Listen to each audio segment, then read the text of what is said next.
ಮೂಕಾಸುರನ ಸಂಹಾರದಿಂದ ಸಂತೋಷಭರಿತರಾದ ಶ್ರೀ ತ್ರಿಪುರ ಸುಂದರಿ ಹಾಗೂ ಅವರ ಸೋದರಿಯರು ಜಲಕ್ರೀಡೆ ಅಂದರೆ ತೆಪ್ಪೋತ್ಸವ ಆಚರಿಸಿದ ಪೌರಾಣಿಕ ಹಿನ್ನೆಲೆಯನ್ನು ಈ ಉತ್ಸವ ಹೊಂದಿದೆ. ಈ ಸಂಭ್ರಮವನ್ನು ಊರಿನ ಕಲ್ಯಾಣಿಯಲ್ಲಿ ಭಕ್ತಿಭಾವದಿಂದ ಆಚರಿಸಲಾಗುತ್ತದೆ. ಕಲ್ಯಾಣಿಯನ್ನು ವಿದ್ಯುತ್ ದೀಪಗಳಿಂದ ಅಲಂಕರಿಸಿ ಹೂವಿನ ಪಲ್ಲಕ್ಕಿಯಲ್ಲಿ ಪ್ರಕಾಶಮಾನವಾಗಿ ವಿರಾಜಮಾನವಾಗಿರುವ ಶ್ರೀ ತಿಬ್ಬಾದೇವಿಯನ್ನು ಊರಿನ ಮುಖ್ಯ ಬೀದಿಗಳಲ್ಲಿ ಭವ್ಯ ಮೆರವಣಿಗೆಯ ಮೂಲಕ ಕರೆತರಲಾಗುತ್ತದೆ.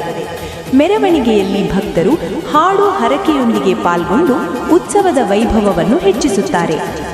ಮೆರವಣಿಗೆಯ ನಂತರ ಚಿನ್ನದ ರಾಣಿ ಶ್ರೀ ತ್ರಿಪುರ ಸುಂದರಿ ಅಮ್ಮನವರನ್ನು ಕಲ್ಯಾಣಿಯಲ್ಲಿ ತೆಪ್ಪೋತ್ಸವವನ್ನು ನೆರವೇರಿಸಲಾಗುತ್ತದೆ. ದೀಪಾಲಂಕೃತ ತೆಪ್ಪದಲ್ಲಿ ದೇವಿಯನ್ನು ಪ್ರತಿಷ್ಠಾಪಿಸಿ ಜಲಕ್ರೀಡೆ ನಡೆಸುವುದು ಈ ಆಚರಣೆಯ ವಿಶೇಷ. ಇದು ಭಕ್ತರಿಗೆ ಆನಂದ, ಶಾಂತಿ ಮತ್ತು ಐಶ್ವರ್ಯದ ಅನುಭವವನ್ನು ನೀಡುತ್ತದೆ. ಮೂಗೂರು ಹಿಂದಿನಿಂದಲೂ ಹೂವಿನ ಪ್ರಸಿದ್ಧಿಗೆ ಹೆಸರುವಾಸಿಯಾಗಿದ್ದು, ಈ ಉತ್ಸವದಲ್ಲಿ ವಿವಿಧ ಬಗೆಯ ಹೂವಿನ ಅಲಂಕಾರ ವಿಶೇಷ ಆಕರ್ಷಣೆಯಾಗಿರುತ್ತದೆ.